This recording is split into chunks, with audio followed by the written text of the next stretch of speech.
One of the hardest parts about business coaching of any form, whether it's courses, whether it's one-on-one coaches, whether it's masterminds, group coaching, whatever it is, one of the biggest challenges you're gonna have when discerning whether or not to join a program is actually understanding if you are ready for what they have for you. What is up, side hustlers, entrepreneurs, business builders, and dream makers? Welcome to the Study Your Side Hustle Podcast, episode 102. It is great to be back in your earbuds once again as we strive to be every single day of the work week. It's great to be with you once again.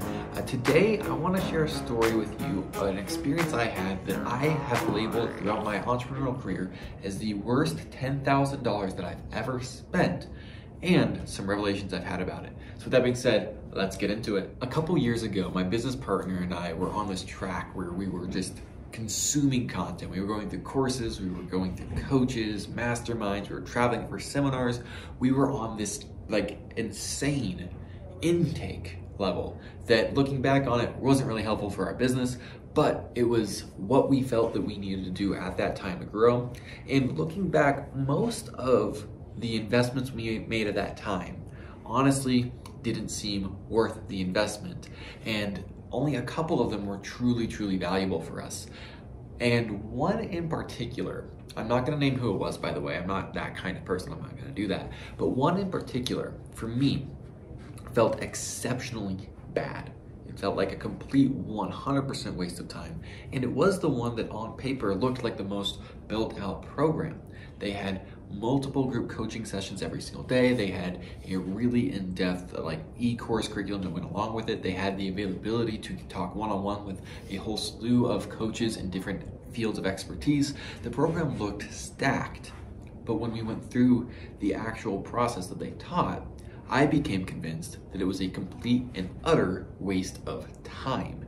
And so I did not take it seriously, and I did not entirely indulge in the process. And as a result, I didn't get my money's worth. Now, here's the part that's had me thinking about this, and it's why it's so present on my mind so often, is that now, 4 or 5 years later, I have found that almost everything that is taught in that program, because I remember everything that they taught, I remember their map, almost everything that they taught, I'm doing in my business now. And what was missing was really all in here. But before I tell you what that was, I want to walk you through the process I got to this realization. Initially, I thought it was just a terrible program. I thought everything that they were teaching was fake, synthetic, wasn't reasonable. It wasn't the way that the online market worked, and I didn't see, and by the way, I got to that point of expectation by trying what they did, by trying what they taught and seeing that it was not working. So I believed that they were hacks. Okay? That was phase one. Phase one was the belief that they were hacks.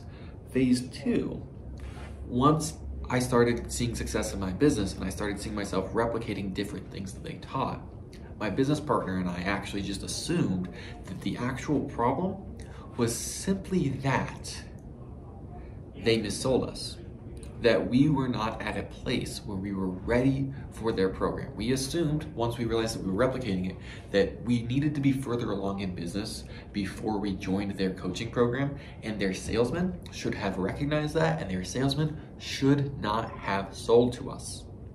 That was my phase two philosophy. Biggest problem with that is that I'm playing a victim and I'm saying it's their fault. And if I'm not taking responsibility, then I'm not optimizing my ability to grow and perform. By the way, are there things that happen that are outside of our control? Absolutely, 100%. But here's the crazy thing. Saying I was the victim and saying it was outside my control and it was somebody else's fault is giving up power. It's relinquishing power of your own life. And so even if it was somebody else's fault, the best thing you can do for your own life is to take responsibility, take blame, say it is my fault, and then from that frame, how can I fix it? Because if it's their fault, I can't fix it.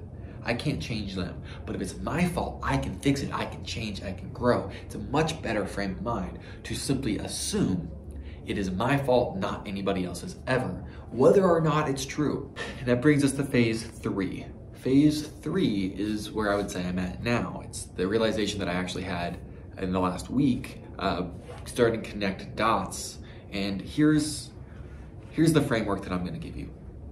If you have a training program, maybe it's a course or something that like what I went through, maybe it's an internal training program for your team, but if you have a training program and 2 different people can go through the program, and as a result of the program, one person is highly successful and the other is not, but they both put in the same amount of effort, this is where coaches tend to say it's the person who's failed's fault because they didn't put in the effort.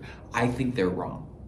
I think if 2 people put in the same amount of effort going through the same program and one succeeds and one fails, what's probably the case is that the one that succeeded went into that program with pre-existing skills that were necessary and intrinsic, and that were not observed or understood by the person who made the program, and therefore were not sufficiently taught in the program.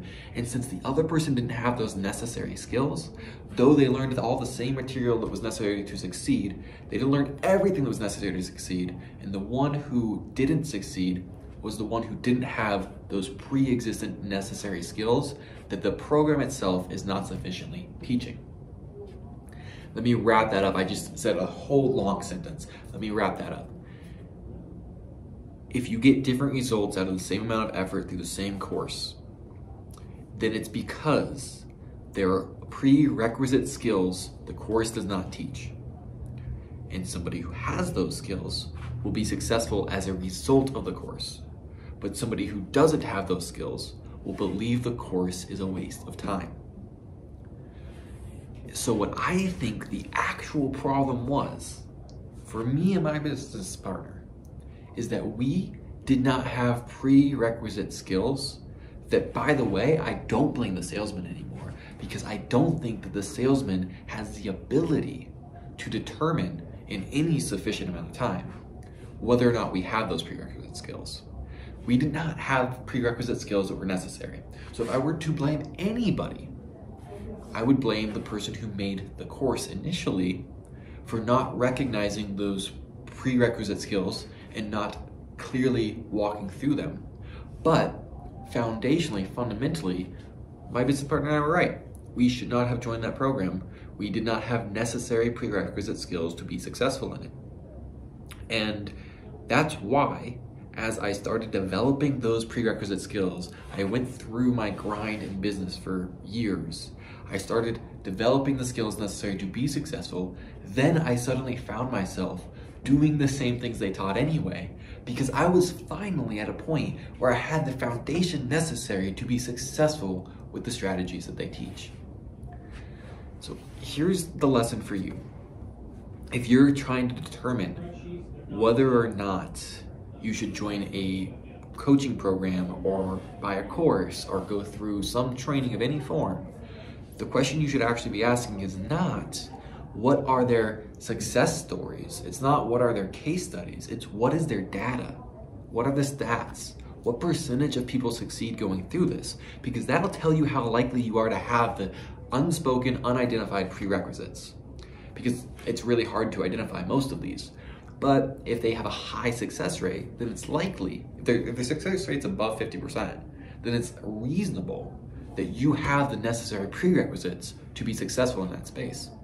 And if their success rate is lower than 50%, then it's slightly unreasonable that you would. It means that there's prerequisites that they don't understand, that they don't teach. Because if the success rate is above 50%, then they're teaching all necessary prerequisites for the majority of people. So that would be my advice for you in discerning whether or not to join a program, is ask them about their actual success rate, because that'll tell you how much you need to know already in order to be successful with them.